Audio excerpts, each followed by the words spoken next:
daripada tata urut perundang-undangan. Hierarki. Iya kan, Cuma boleh kan dia ngeluarin permen mengeluarkan boleh, tapi putusan Mahkamah Konstitusi kan menyatakan bahwa inkonstitusional bersyarat. Kenapa bersyaratnya? Karena pembentukan Undang-Undang Cipta Kerjanya tidak memenuhi prosedur-prosedur yang telah ditetapkan dalam Undang-Undang 12 tahun 2011. Iya, Salah satunya adalah tidak adanya partisipasi publik, gitu loh. Harusnya itu yang diperbaiki. Gitu. Tapi kalau untuk memenuhi syarat ya, ketika pemerintah khususnya presiden mengeluarkan perpu, kan salah satu syaratnya adalah kegentingan kedaruratan. Iya. Nah, salah satu kegentingannya yang disampaikan pemerintah kan karena ada perang ya, perang antara Rusia dan Ukraina. Nah, menurut Bung Dayat ini satu kegentingan atau bukan ini? Ya bukan suatu kegentingan. Kalau dari sisi buruh itu bukan suatu kegentingan. Kalau pertimbangan buruh yang dikatakan kegentingan itu kaitannya dengan tenaga kerjaan. Jadi kalau pemerintah bilang salah satu pertimbangan kegentingan adalah dari Ukraina, perang Ukraina dan Rusia, terlalu jauh. Harusnya yang disebut kegentingan mungkin ini ya, misalkan pemerintah atau presiden keluarin perpu. Kalau nggak dikeluarin perpu, mungkin besok atau minggu depan negara akan hancur atau bangkrut. Mungkin itu disebut kegentingan kali ya, Bung ya. Kalau kondisinya begitu, misalkan kan kalau tidak hari ini tidak dikeluarkan perpu, Indonesia besok bangkrut atau minggu depan, mungkin itu disebut kegentingan. Jadi kalau Rusia sama Ukraina harusnya bukan ngeluarin perpu, Bung Dayat ya. Harusnya treatmentnya untuk ngomong investasi harusnya bukan pakai perpu, harusnya pakai treatment yang lain gitu kan. Ya kalau bilang kegentingan itu harus kaitannya dengan tenaga kerjaan. Contoh terkait dengan salah satu undang cipta kerja adalah terkait dengan upah minimum. Ya, di cipta kerja kan diatur mengenai tata cara upah minimum. Nah, kalau upah minimum itu sampai dengan tahun 2024 belum ada aturannya khusus, maka bisa dikatakan bahwa itu ada kegentingan. Kenapa? Karena faktor nasib upah pekerja untuk 2014 tidak ada dasar hukumnya, gitu loh. Baru bisa dikatakan sedikit logis bahwa ternyata upah pekerja untuk 2014 karena undang-undang cipta kerjanya ini inkonstitusional sehingga tidak punya dasar hukum, maka itu menjadi sebagai sesuatu yang memaksa. Keadaan memaksa 2024 misalnya karena tidak ada aturan hukumnya. Jadi kalau kaitannya dengan Ukraina, nasib upah pekerja nggak jelas. Ya, karena nasib upah pekerja tidak jelas. Ada regulasi yang jelas. Tidak ada regulasi yang jelas, itu bisa dikatakan sebagai suatu kegentingan. Karena karena pekerja atau buruh Indonesia upahnya untuk 2024 misalnya tidak jelas. Karena itu menentukan nasib pekerja. Iya, karena menentukan pekerja yang notabene nasib rakyat Indonesia. Jadi kalau dikaitkan dengan perang Rusia, Ukraina, itu kan kaitannya dengan ya hal yang terlalu jauh lah, walaupun memang dampaknya ada. Dari sisi investasi. Iya, dari sisi investasi ada, tapi kan bukan sesuatu yang sangat genting untuk menjadikan dasar dikeluarkannya perpu.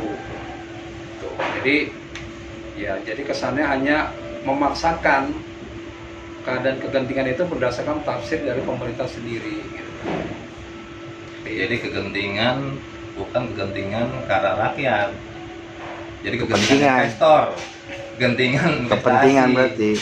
Ya, makanya kan kenapa pemerintah ngotot Undang-Undang Cipta Kerja itu disahkan walaupun secara prosedurnya tidak terpenuhi, sehingga banyak dari kaum buruh yang menggugat, protes, sehingga muncullah tuh putusan Mahkamah Konstitusi yang menyatakan inkonstitusional bersyarat. Nah, pemerintah diberikan waktu 2 tahun untuk melakukan perbaikan dan menata tata caranya.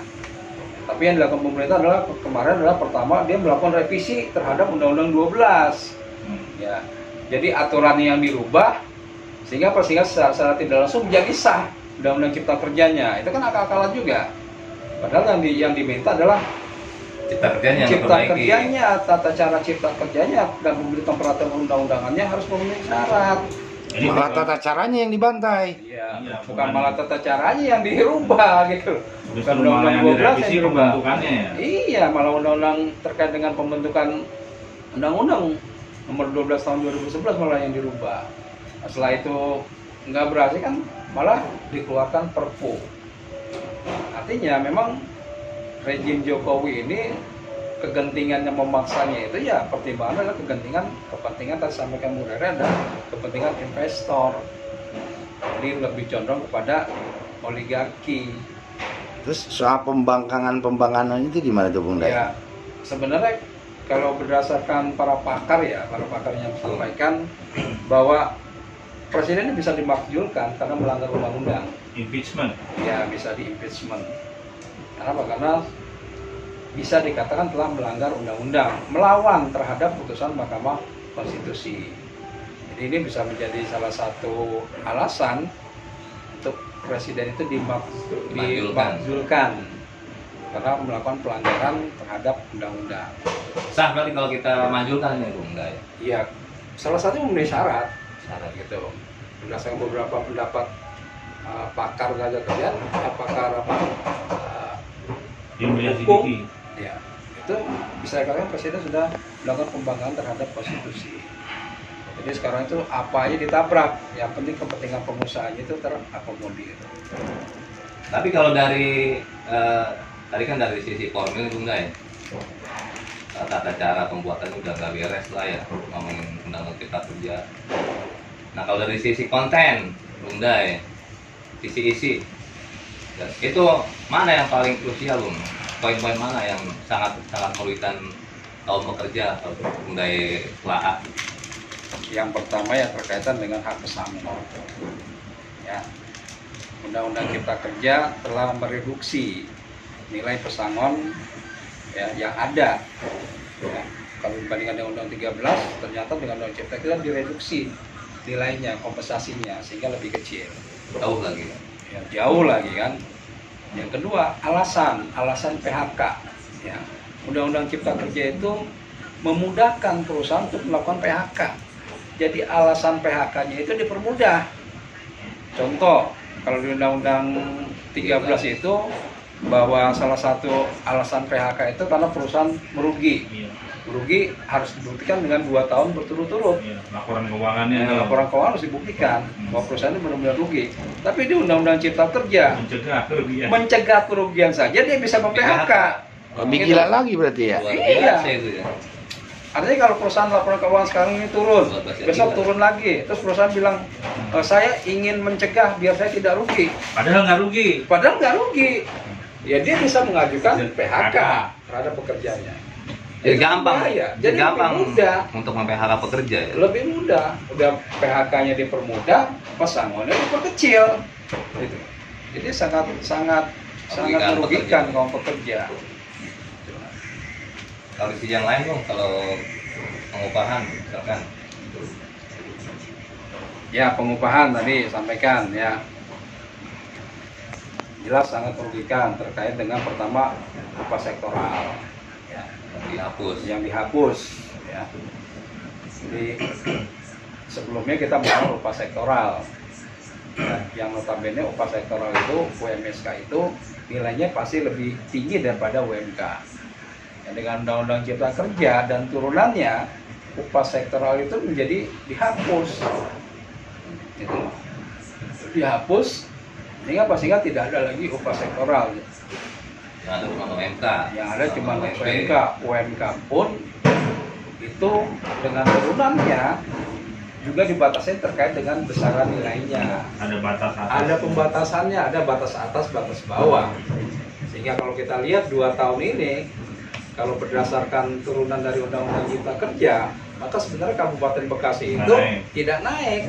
Karena UMK yang ada sekarang itu lebih tinggi daripada batas atas yang ditetapkan berdasarkan formula PP 36. Jadi Undang-Undang Cipta Kerja dan turunannya ternyata memang sangat mereduksi ya, kepentingan kaum pekerja, sangat merugikan.